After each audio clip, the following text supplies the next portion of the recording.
Well, howdy, everybody. It's been a while, huh? Yeah, so anyway, you know what's awesome? Popcorn buckets. I love me a good popcorn bucket. What I don't love is how overly priced a lot of these buckets are. Actually, it has Damn, me pretty damn, damn, sad. damn. But in the sadness, it did help me spawn an idea. Could I make my own? And you know what? A lot of money later that I probably should have spent? Yes, I can. It's bucket time, y'all. Yeah.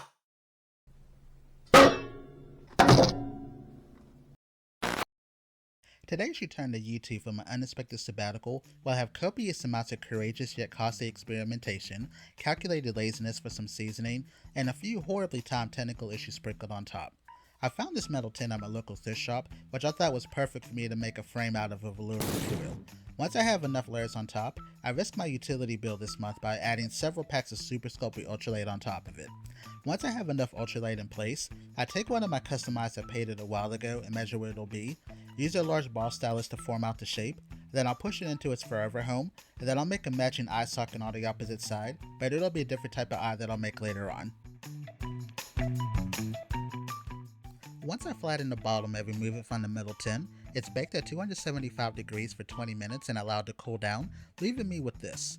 As I said, this being an experiment, everything looks good, but there are a few concerns. As you'll see at the bottom, there's a few holes and gaping cracks, which could lead to problems later on. But don't worry, because I got an idea. To strengthen the base and allow more durability, I'm going to use a ring of armature wire and pushing it to the bottom of the bucket, and instead of more ultralight, I'll be using my favorite brand of clay, Super Sculpting Medium. Reason I'm using this instead of ultralight is due to the fact the medium is a more denser polymer clay, and the likelihood of the bottom breaking through or other future concerns become minimal. So I'm going to put a layer of this on the bottom, hold it in the wire, and then also use it to cover up any of the holes or anything that needs patched on the top, and I'm going to rebake it at 275 degrees for about 30 more minutes. And just in time for that dash of technical issue, neither of my cameras recorded me making the mouth, nose, or the eye out of a bottle of Sculpting Medium. That said, tell me from one in the comments, but does the bucket currently give you George the Janitor from the Muppet vibes? I mean, the twin energy's there, right? We're twinsies! Anyway, with the show cooled down, let's get to claying this bad boy. Bucket. I meant to say bucket there. Anyway, for the remainder of the project, I'm going to continue to use Super Sculpting Medium for the bulk.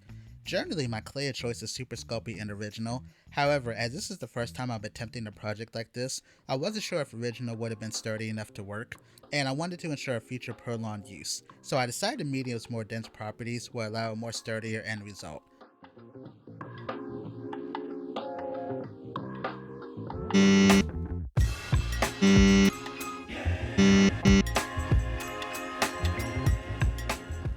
To save a headache later on, I'm using Super Sculpting Prima Clay and Cardinal Red for the inside of the mouth.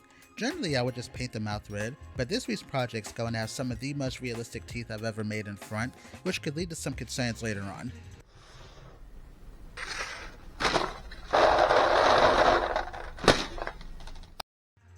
For the teeth to stay in place, I'll take a large rope of clay and wrap it along the inside of the mouth and blend it in from the front and then the back to ensure the teeth will stay rigid in place. If this step is done correctly, you'll never have a concern with the teeth falling out or even shifting.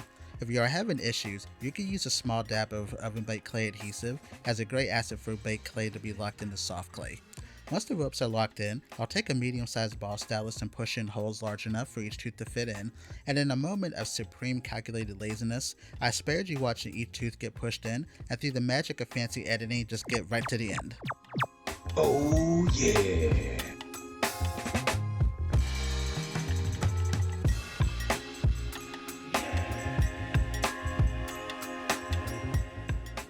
At this point, I am super satisfied with the mouth, and I shift my attention to adding details to the eyes, expanding on the nose and bridge area, and accentuating other areas as well. As you may have noticed, or maybe haven't noticed, I'm very meticulous in not smoothing in larger portions of the clay and allowing the jagged, torn pieces to stay as they are. While I didn't have a firm idea how I wanted the character to look, I did want the end result to be a potential conglomeration of body parts meshed together in an unnatural way.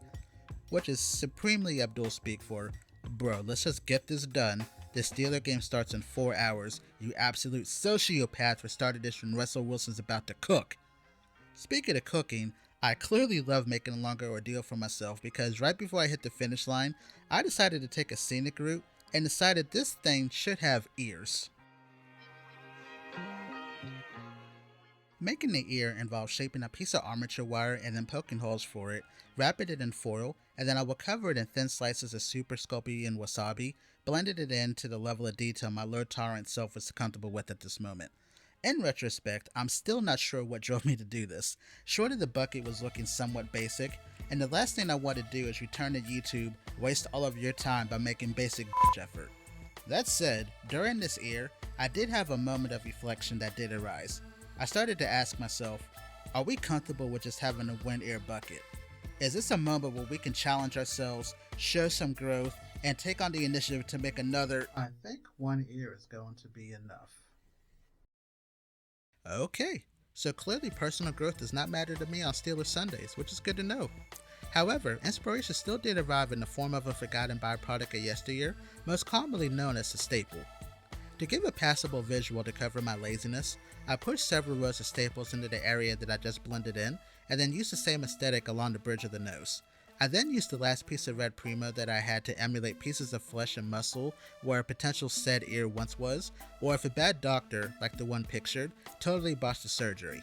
Once this threshold was crossed, I then add ropes of clay around the mouth and brow for a creepy effect, and then some final detailing across varied areas, and then once I'm satisfied, aka kickoff was about to happen within about 30 minutes, this got a final bake at 275 degrees in my oven for 30 minutes right next to my nacho bake. Totally joking, please follow all instructions on packaging. Then I allowed this to fully cool down, and then once it fully cooled down, this gets a white base coat, followed by a lime yellow base layer. Painting this bucket involved accentuating on the bloody bits and patches first, specifically painting the large gaping wound from his missing ear, and the other cuts and wounds with cardinal red. I then start with the lighter red first, and then I will go back over the more gnarly areas with the darkened red later on. While I have this current shade of red still, once I spray all the other areas, I will then spray the outline of his eye and then across his nose. I will then go back over all of the other areas and bloody infected bits with a darkened red, which is going to be the original red color mixed with a few droplets of violet and a dark brown.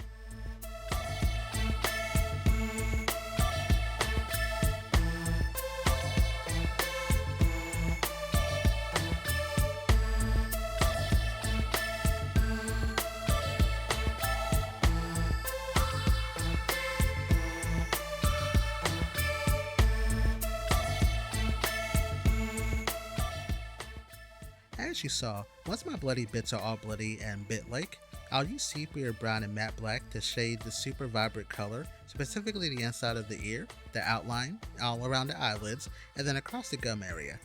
I'll then reload my cardinal red and then outline the rim of the bucket, and then I'll respray the gums before taking a few droplets of airbrush cleaner to clean and scrape the paint off the one eye.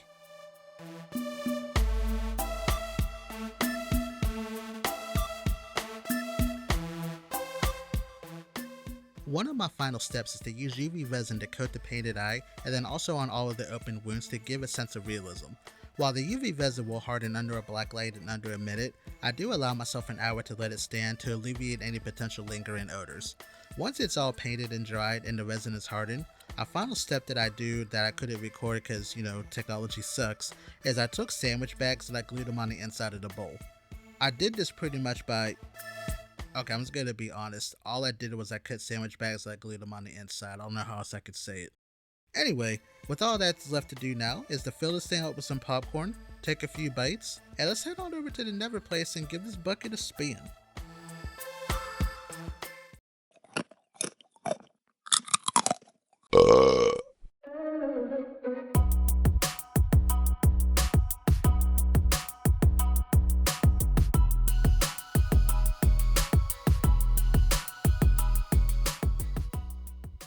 So, on a serious note, this project was supremely fun and cathartic for me to make, and I really hope you did enjoy the creation of it.